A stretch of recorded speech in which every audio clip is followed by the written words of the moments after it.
Hello बच्चों। आज हम फिजिक्स का जो पहला चैप्टर है 12th क्लास का इलेक्ट्रिक चार्जेस एंड फील्ड, इसका इंट्रोडक्टरी लेक्चर पढ़ेंगे।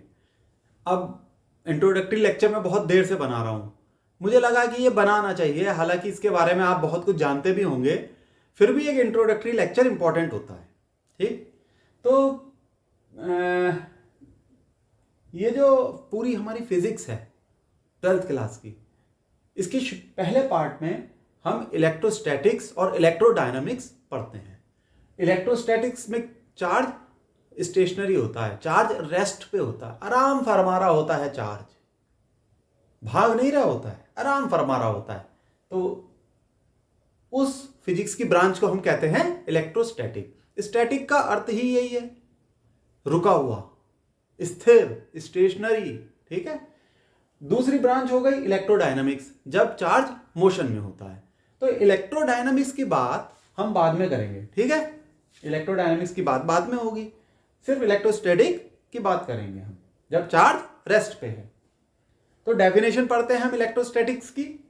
Electrostatics is a branch of physics that studies electric charges at rest.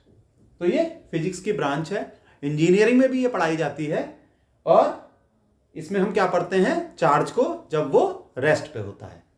ठीक, बार बार इसलिए कह रहा हूं जिससे कि आपके दिमाग में ये बात बस जाए। चलो अब बोर्ड के इस तरफ आ जाएं। आप जानते हैं चार्ज दो तरीके के होते हैं नेचर में, चार्ज पॉजिटिव और निगेटिव। पॉजिटिव चार्ज को हम प्लस साइन से रिप्रेजेंट करते हैं और निगेटिव चार्ज को माइनस साइन से रिप्रेजेंट करते हैं। और चार्ज का सिंबल होता है क्यू। तो वो क्यू कैपिटल भी हो सकता है और स्मॉल भी हो सकता है, राइट। अब एसआई यूनिट क्या होती है चार्ज की?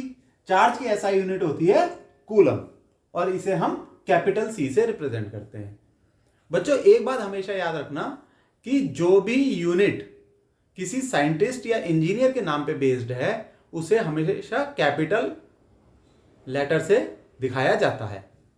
जैसे कि कूलम का सी कैपिटल होगा, जूल का जे कैपिटल बनाते हैं आप, केल्विन का के, ठीक, करंट में एम्पियर का ए कैपिटल बनाते हैं, एनर्जी में जूल्स का जे, वो तो मैं बता ही चुका हूं।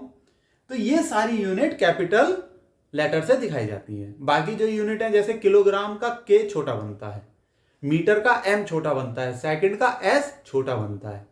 तो ये प्रेजेंटेशन यूनिट का आप हमेशा याद रखना, ठीक, क्योंकि चीजों को हमेशा कायदे से प्रेजेंट करना चाहिए।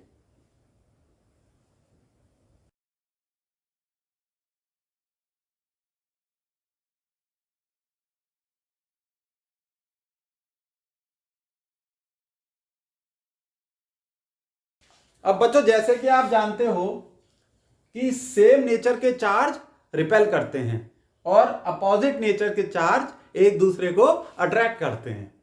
तो इसका क्या अर्थ हुआ कि अगर दो चार्जेस हैं पॉजिटिव और पॉजिटिव, तो वो एक दूसरे को रिपेल करेंगे, यानी एक दूसरे से दूर भागेंगे।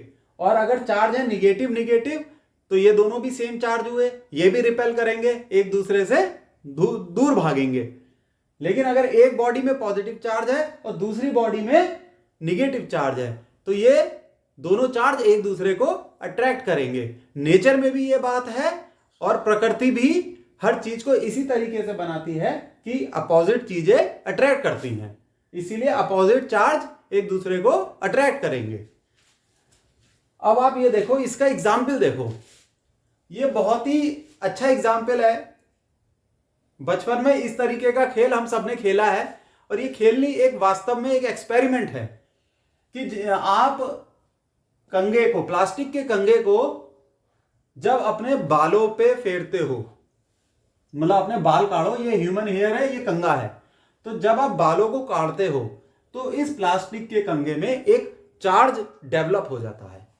और जब इस कंघे को आप पेपर के पीसेस के नजदीक लाओगे, तो ये पेपर के पीसेस इस कंघे पे जाके चिपक जाएंगे, यानी कि इस कंघे की तरफ ये अट्रैक्ट होंगे पीसेस और जाके उससे चिपक जाएंगे।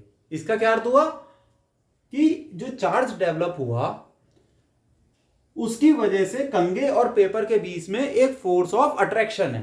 फोर्स ऑफ अट्रैक्शन का क्या अर्थ हुआ कि दोनों में एक अपोजिट चार्ज डेवलप हुआ। लेकिन अभी हमको ये नहीं मालूम कि जब हमने कंघे को बालों पे फेरा, मतलब अपने बाल काढ़े, तो कंघे में चार्ज कौन सा डेवलप हुआ, निगेटिव या पॉजिटिव, ये अभी हमें पता करना है। और इसी वीडियो लेक्चर में ये बात हमें पता लग जाएगी।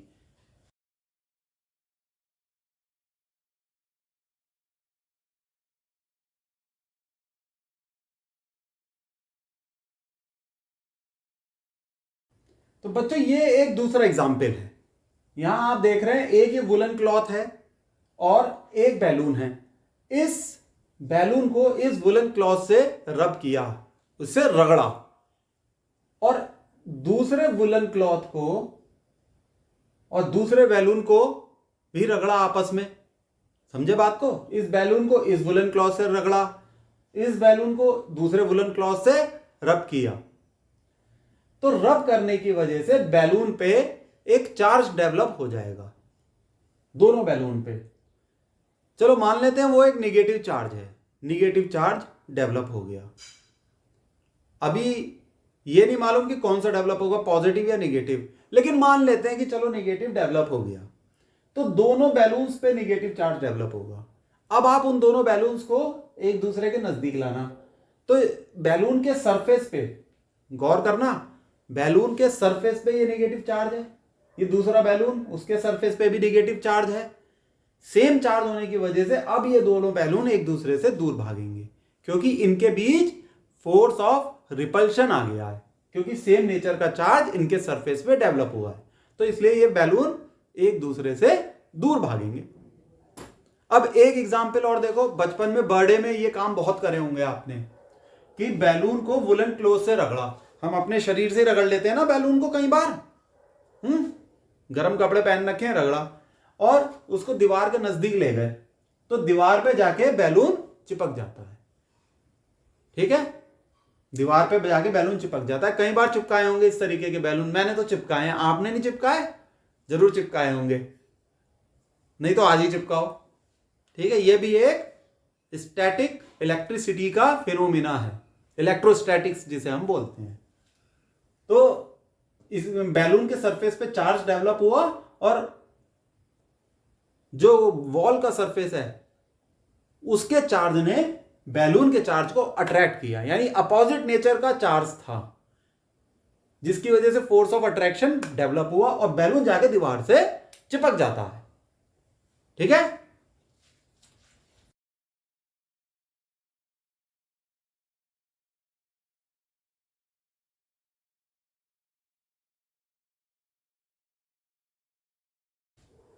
बच्चों हमने जितने भी एग्जाम्पल पढ़े तो उसमें दो ऑब्जेक्ट के बीच फोर्स ऑफ अट्रैक्शन है या फोर्स ऑफ रिपल्शन है। वो क्यों है? क्योंकि चार्जेस डेवलप हुए हैं दोनों बॉडीज में। ठीक, अब ये भी पॉसिबल है कि एक बॉडी में ऑलरेडी चार्ज है किसी तरीके का, दूसरी में डेवलप हुआ और दोनों के बीच एक फोर्स आया। तो ये the physical quantity responsible for all this phenomena is called electric charge. तो ये जो फिजिकल क्वांटिटी है जो इन सारे प्रोसेसेस, सारे फिनोमिना के लिए रेस्पॉन्सिबल है, तो उसको हमने नाम दिया है इलेक्ट्रिक चार्ज। ठीक है, नेचर में भी इस तरीके के फिनोमिना होते हैं, तो ये क्यों होते हैं? इलेक्ट्रिक चार्ज की वजह से। Object that carries electric charge are said to be electrically charged object. सीधी साधारण सी बात है कि जो भी ऑब्जेक्ट चार्ज को कैरी करते हैं उन्हें हम कहते हैं that they are electrically charged. ठीक है, उनके अंदर चार्ज है। आओ अब इस तरफ देखें। अब हम इलेक्ट्रिक चार्ज को डिफाइन करते हैं। It is a property of matter that causes it to experience a force when it comes near other electrically charged object। तो ये बात है कि ये मैटर की प्रॉपर्टी होती है। मैटर क्या होता है? हमारे आसपास जितनी भी वस्तु है, यानी हमें जो भी चीज दिखाई दे रही है, it is a matter. Even हमारे बाल, हमारी स्किन, ये मार्कर, ये बोर्ड, सब मैटर है। तो ये मैटर की प्रॉपर्टी होती है, पहली बात। और इस प्रॉपर्टी की वजह से कोई भी ऑब्जेक्ट फोर्स को एक्सपीरियंस करता है when it comes near another object जो कि ऑलरेडी इलेक्ट्रिकली चार्ज है। जैसे ये, इसमें इलेक्ट्रिक चार्ज है और इसमें भी इलेक्ट्रिक चार्ज है, तो ये एक दूसरे पे फोर्स ऑफ अट्रैक्शन या फोर्स ऑफ रिपल्शन को महसूस करेंगे। इस वक्त नहीं कर रहा है क्योंकि ये न्यूट्रल स्टेट में है। ठीक है, दोनों न्यूट्रल स्टेट में है, इसलिए कोई फोर्स नहीं है। ये फिनोमिना को थोड़ा और सही से समझेंगे जैसे जैसे हम आगे बढ़ेंगे। ठीक बच्चों जादू से बोर्ड रब करके दिखाएं। देखो, पलके झपको, चुटकी बजाओ, बोर्ड साफ।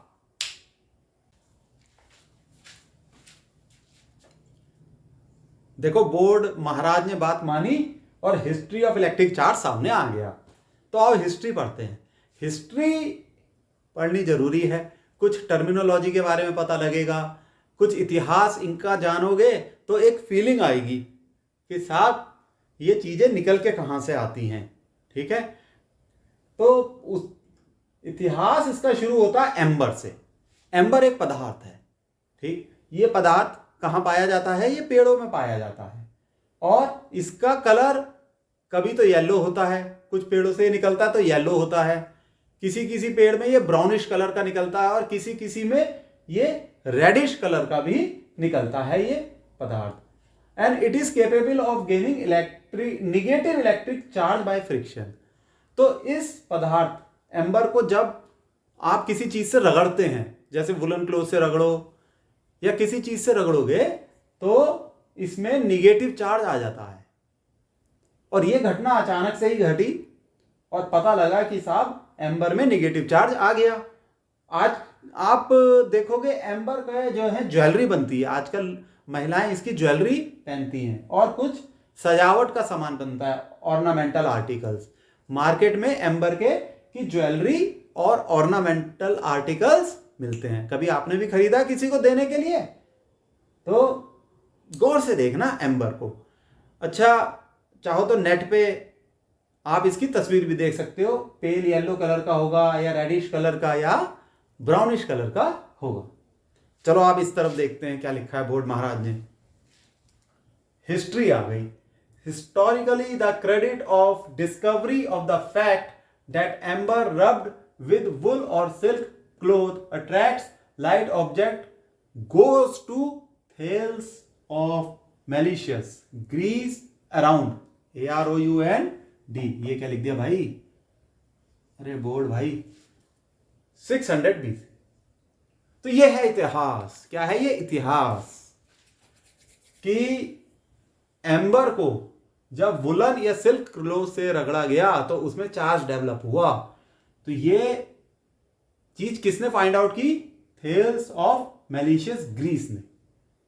ये थेल्स ऑफ मैलिशियस ये ग्रीस के रहने वाले थे और इन्होंने ये काम किया अराउंड 600 BC में। तो ये इनकी मूर्ति, इनकी तस्वीर देखना, बड़े प्यारे से इनके बाल हैं, दाढ़ी हैं, मूछें हैं, बड़ी अच्छी सी इनकी तस्वीर आपको नेट पे मिलेगी थेल्स ऑफ मैलिशियस की। ग्रीस के रहने वाले थे, गोरे चिट्टे तो होंगे ही। ठीक, तो फिर the name electricity is coined from the Greece word electron meaning amber. तो एम्बर को ग्रीस में इलेक्ट्रॉन कहा जाता है। ELEKTRON। यहां के है, गौर फरमाइए, के है यहां। ठीक है, स्पेलिंग थोड़ी सी चेंज। ग्रीक में एम्बर को इलेक्ट्रॉन कहा जाता है, इसीलिए वर्ड निकल के आया इलेक्ट्रॉन। ELECTRON। ये वर्ड निकल के आया। ठीक है, तो यहां से निकला ये वर्ड इलेक्ट्रॉन, यहीं से निकला चार्ज, यहीं से निकली इलेक्ट्रिसिटी। ठीक बच्चों? तो बच्चों अब सवाल ये उठता है कि हमें कैसे पता लगे कि कोई भी बॉडी निगेटिवली चार्ज्ड है या पॉजिटिवली चार्ज्ड। जैसे यहां एक क्वेश्चन लिखा है, how do we know that a body is positively charged और निगेटिवली चार्ज्ड। तो ये बड़ा ही अहम प्रश्न है, इंपॉर्टेंट क्वेश्चन है, इसका जवाब पता होना जरूरी है और इसका जवाब छुपा है मैटर में। पहले तो इस सवाल को सही से समझो। जैसे हम बैलून को वुलन क्लोथ से रब करते हैं या कंघी को अपने बालों से रब करते हैं। चलो कंघी का एग्जाम्पल ले लेते हैं। कंघी को बालों से रब कर रहे हो तो छोटे पीसेस की तरफ ला रहे हो तो छोटे पीस अट्रैक्ट हो रहे हैं। तो इसका मतलब कंघी में और पेपर के छोटे पीसेस में अपोजिट चार्ज है, इसलिए फोर्स ऑफ अट्रैक्शन है। बिल्कुल सही बात है सर। लेकिन सवाल यह है कि कंघी में कौन सा चार्ज डेवलप हुआ, पॉजिटिव या निगेटिव? ठीक, तो इस सवाल का जवाब छुपा है हमारे शब्द मैटर में। अब मैटर क्या होता है, हम अपने चारों तरफ देखें, एवरीथिंग इज मैटर, सब मैटर है। ये मार्कर, ये एक मैटर है, बोर्ड मैटर है, ऊपर ये पंखा मैटर है, और हमारे hair, it is a matter, our skin, इंसान की खाल, नाखून, दांत, सब मैटर है। ठीक, मैटर बने होते हैं मॉलिक्यूल्स से, और मॉलिक्यूल्स बने होते हैं एटम से। मॉलिक्यूल्स बने होते हैं एटम से। एटम का स्ट्रक्चर आपको पता ही है। एटम्स में इलेक्ट्रॉन्स होते हैं, प्रोटॉन्स और न्यूट्रॉन्स होते हैं। इलेक्ट्रॉन्स न्यूक्लियस के चारों तरफ घूमता है, एक फिक्स्ड ऑर्बिट में चारों तरफ घूमता है। अंदर न्यूक्लियस के प्रोटॉन्स और न्यूट्रॉन्स होते हैं, पढ़ा है हमने 10th क्लास में। ये फिक्स रहते हैं। जो मूवेबल है, जो स्थिर है, अस्थिर और जो चलायमान है, जो शैतान प्रवृत्ति का है वो है इलेक्ट्रॉन। शैतान जैसे कोई छोटा शैतान बच्चा होता है ना, वो है इलेक्ट्रॉन। तो पूरा खेल ही इलेक्ट्रॉन का है। कैसा खेल है आओ समझते हैं। अब जैसे आपने बैलून को वुलन क्लोथ से रगड़ा आपने बैलून को वुलन क्लोथ से, तो वुलन क्लोथ के सरफेस पे जो इलेक्ट्रॉन है, या ऐसा कह लो वुलन क्लोथ के सरफेस पे जो एटम है, उसके इलेक्ट्रॉन को एनर्जी मिलती है और वो अपने ऑर्बिट को छोड़ देता है और बैलून के एटम में जंप कर जाता है, यानी कि बैलून के सरफेस पे आ जाता है। सही बात। ऐसा इसलिए होता है क्योंकि वुलन क्लोथ का जो इलेक्ट्रॉन है उसको कम एनर्जी चाहिए अपने ऑर्बिट को छोड़ने के लिए, इन कंपैरिजन टू जो बैलून का इलेक्ट्रॉन है।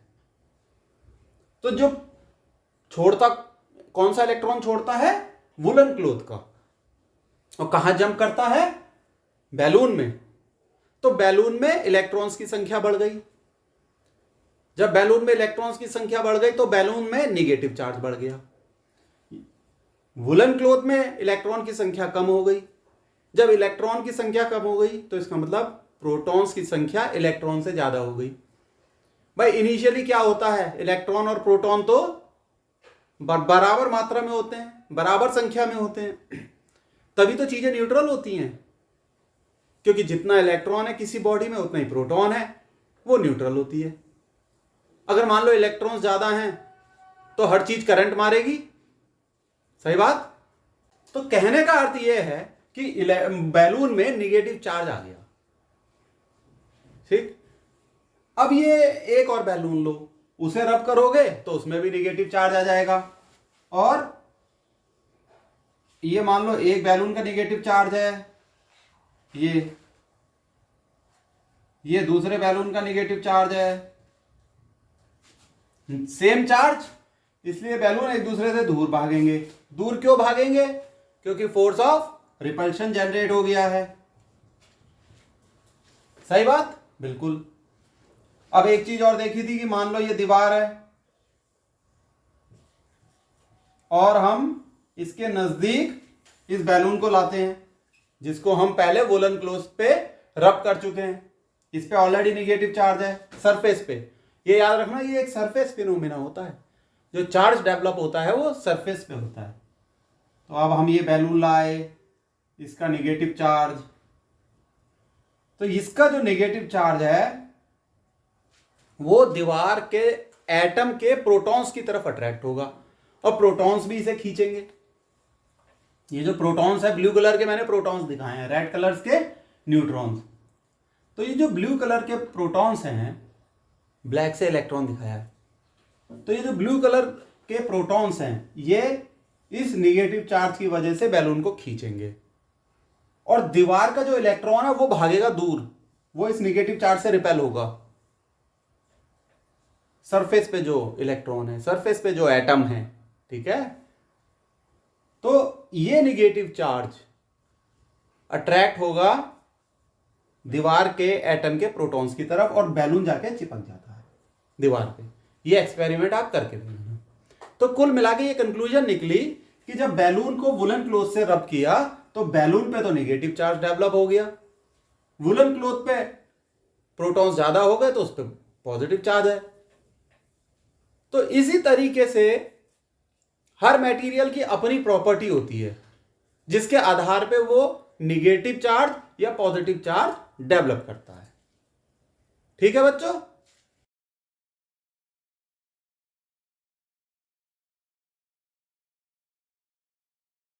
तो बच्चों अभी तक ये जो पढ़ा उसकी ये कंक्लूजन मैंने बोर्ड पे लिख दी है। बहुत इंपॉर्टेंट पॉइंट्स हैं कि if an electron leaves a body then body is said to be positively charged. सीधी सपाट बात है, एकदम समझ में आ जानी चाहिए कि अगर बॉडी पे से इलेक्ट्रॉन रिलीज हो जाता है यानी वो बॉडी को छोड़ देता है तो वो बॉडी पॉजिटिवली चार्ज हो जाती है।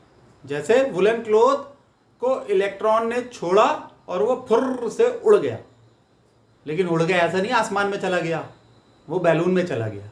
यही तो पढ़ा हमने। तो वुलन क्लॉथ पॉजिटिवली चार्ज हो गया क्योंकि भाई इलेक्ट्रॉन की संख्या कम हो। दूसरा point, if an electron enters a body then body is said to be negatively charge. तो ये भी सिंपल सी बात है कि इलेक्ट्रॉन उड़ के जिस बॉडी में चला गया उस बॉडी में इलेक्ट्रॉन्स की संख्या बढ़ गई और वो निगेटिवली चार्ज हो गया क्योंकि electron is a negatively charge particle. तो इसीलिए बैलून भी निगेटिवली चार्ज हो गया था। तो ये इलेक्ट्रॉन है जो फुर्र से चिड़िया की तरह उड़ जाता है। तो ये इलेक्ट्रॉन का खेल, ये जो अभी तक सब कुछ समझा, इसके आधार पे अब हम स्टैटिक इलेक्ट्रिसिटी का कंसेप्ट पढ़ेंगे। स्टैटिक इलेक्ट्रिसिटी पे नोट्स लिखने को आ जाता है बोर्ड के एग्जाम में। ये कंसेप्ट आपको पता होना बहुत जरूरी है। अच्छा ये जरा इधर का उतार लो आप, ये 2 पॉइंट्स पॉज करो और उतार लो। साहब मैं हट गया आगे से, अब मैं इधर आ जाता हूं। Static electricity, the result of imbalance between electrons and protons in objects is called static electricity। तो ये जो imbalance बना इलेक्ट्रॉन्स और प्रोटॉन्स का किसी भी ऑब्जेक्ट में, इसे हम कहते हैं स्टैटिक इलेक्ट्रिसिटी। जैसे बैलून के केस में इलेक्ट्रॉन कूद के जब उसके ऊपर गया तो इलेक्ट्रॉन की संख्या ज्यादा हो गई। किसके कंपैरिजन में ज्यादा हो गई? प्रोटॉन्स के कंपैरिजन में। प्रोटॉन्स कम रह गए, इलेक्ट्रॉन कम क्या रह गए? प्रोटॉन्स तो ऑलरेडी बेचारे जितने थे उतने ही हैं, वो उनमें कोई परिवर्तन नहीं आता, कोई चेंज नहीं आता। तो प्रोटॉन्स तो उतने ही थे, यानी पॉजिटिव चार्ज उतना का उतना ही रहा। इलेक्ट्रॉन्स की संख्या बढ़ गई, इलेक्ट्रॉन्स की वजह से नेगेटिव चार्ज ज्यादा हो गया, तो इम्बैलेंस क्रिएट हो गया नेगेटिव और पॉजिटिव चार्ज में। तो इस इम्बैलेंस की वजह से बैलून में इलेक्ट्रिसिटी जनरेट हो गई, लेकिन वो स्टैटिक इलेक्ट्रिसिटी है। ठीक है, स्थिर। स्टैटिक मीन्स स्थिर। तो यहां से कंसेप्ट निकल के आया स्टैटिक इलेक्ट्रिसिटी का। Static electricity comes into picture when 2 objects are rub together. तो ये स्टैटिक इलेक्ट्रिसिटी आती ही सामने तब है जब हम 2 ऑब्जेक्ट्स को रब करते हैं। बैलून को वुलन क्लॉथ से रब करो, कंघी को अपने बालों से रब करो, तो ये स्टैटिक इलेक्ट्रिसिटी जनरेट हो जाती है। ठीक है। Imbalance between electrons and protons results in developing charges on the surface of the object until they find a way to be released or discharged। तो ये जो imbalance क्रिएट होता है इलेक्ट्रॉन और प्रोटॉन का, ये किसी भी ऑब्जेक्ट के सरफेस पे क्रिएट होता है, किसी भी ऑब्जेक्ट के सरफेस पे। जैसे बैलून में इलेक्ट्रॉन्स ज्यादा हो गए तो वो सरफेस पे ज्यादा हुए, सरफेस के एटम में ज्यादा हुए। ठीक है। और ये जो इम्बैलेंस क्रिएट हुआ, इसके वजह से जो इलेक्ट्रिसिटी या जो चार्ज डेवलप हुआ, नेगेटिव चार्ज बैलून के केस में, ये परमानेंट नहीं होता है, ये रिलीज हो जाता है धीरे धीरे। तभी तो आपने देखा थोड़ी देर बाद बैलून गिर जाता है दीवार से। क्यों? क्योंकि वो जो नेगेटिव चार्ज डेवलप हुआ था वो खत्म। थोड़ी देर बाद समय के साथ वो खत्म। It is a surface phenomena. ये तो मैं बार बार कह रहा हूं कि ये जो चार्ज डेवलप होता है सरफेस पे, अंदर नहीं डेवलप होगा, सिर्फ सरफेस पे डेवलप होता है। और ये जो इम्बैलेंस होता है इलेक्ट्रॉन और प्रोटॉन का, ये भी सिर्फ सरफेस पे होता है, चाहे वो बैलून का सरफेस हो, चाहे वो कंघी का सरफेस हो, वुलन क्लॉथ का सरफेस हो, किसी का भी हो, होता ये काम सरफेस पे ही है, ऊपर स्किन पे, ऊपर, अंदर नहीं। स्किन पे भी डेवलप, हमारी स्किन पे भी चार्ज डेवलप हो जाता है ऊपर, अंदर नहीं। ठीक है, चलो बच्चे इसे आप कॉपी कर लो, बहुत इंपॉर्टेंट नोट्स है, इसे कॉपी कर लो। तो बच्चों अब उन ऑब्जेक्ट्स के बारे में जानते हैं, उन एग्जाम्पल्स को देखते हैं जो पॉजिटिवली चार्ज हो जाते हैं या निगेटिवली चार्ज हो जाते हैं या न्यूट्रल रहते हैं। तो पहले तो देखें, object that loses electrons and become positively charge when come in contact with other objects, यानी जिनकी ये टेंडेंसी होती है कि वो इलेक्ट्रॉन को लूज कर जाते हैं, यानी इलेक्ट्रॉन्स उनको छोड़ के भाग जाता है, बाहर कूद जाता है और वो पॉजिटिवली चार्ज हो जाते हैं। जैसे कि देखा था ना आपने, वुलन क्लॉथ और बैलून को रब करो तो वुलन क्लॉथ से इलेक्ट्रॉन जंप कर जाता है, उसे छोड़ के भाग जाता है, तो वुलन क्लॉथ पॉजिटिवली चार्ज हो जाता है। तो इसीलिए जो पहला उसका एग्जाम्पल है वुलन क्लॉथ, इलेक्ट्रॉन छोड़ के इसे भाग जाता है और ये पॉजिटिवली चार्ज हो जाता है। दूसरा सिल्क क्लॉथ, फिर ग्लास, ह्यूमन हेयर, हमारे बाल और ह्यूमन स्किन। तभी तो कंघी, इसका क्या अर्थ हुआ, जब कंघी हम अपने बालों में करते हैं तो कंघी में निगेटिव चार्ज आता है और हमारे बालों में से इलेक्ट्रॉन भाग जाता है और कंघी पे जाके चिपक जाता है। तो कंघी में इलेक्ट्रॉन, सॉरी, ये हमारे बालों में इलेक्ट्रॉन की संख्या कम हो जाती है और उसमें पॉजिटिव चार्ज आ जाता है। ऐसी हमारी स्किन होती है। ठीक, अब वो object that gains electrons and become negatively charged when come in contact with other objects, यानी वो ऑब्जेक्ट जो कि निगेटिवली चार्ज हो जाते हैं। क्यों? क्योंकि वो ना इलेक्ट्रॉन्स को अपनी तरफ खींच लेते हैं। जब रब किया जाता है दो ऑब्जेक्ट को, तो ये वो ऑब्जेक्ट हैं जो इलेक्ट्रॉन को अपनी तरफ खींचते हैं और निगेटिवली चार्ज हो जाते हैं। कैसे? Negatively charge. तो ऐसे एग्जाम्पल है प्लास्टिक, पीवीसी और रबर। ठीक है, बैलून रबर के बने हुए होते हैं, कंघे प्लास्टिक के बने होते हैं। कुछ ऑब्जेक्ट्स होते हैं वो न्यूट्रल रहते हैं, जब उन्हें हम रगड़ेंगे किसी भी ऑब्जेक्ट से तो वो न्यूट्रल रहते हैं, यानी कि ना तो वो इलेक्ट्रॉन को अपनी तरफ अट्रैक्ट करते हैं ना ही अपने इलेक्ट्रॉन को छोड़ते हैं। Neither gain nor loses electron और एंड दे रिमेन न्यूट्रल। तो ऐसे हो गए वुड और कॉटन, वुड यानी लकड़ी, कॉटन यानी रुई, ये ऐसे होते हैं, न्यूट्रल रहते हैं। तो ये एग्जाम्पल आपको पता होने बहुत ज़रूरी हैं। मुझे बोर्ड से हटना पड़ेगा तभी तो आप नोट करोगे, बोर्ड में पूछा जाएगा तो क्या लिखोगे। चलो इसे नोट करो, मैं बोर्ड के आगे से हट रहा हूं। हटने से पहले आज के लिए इतना ही बहुत है, बाय। नोट करो, ठीक है, हट रहा हूं, पॉज करके नोट कर लेना।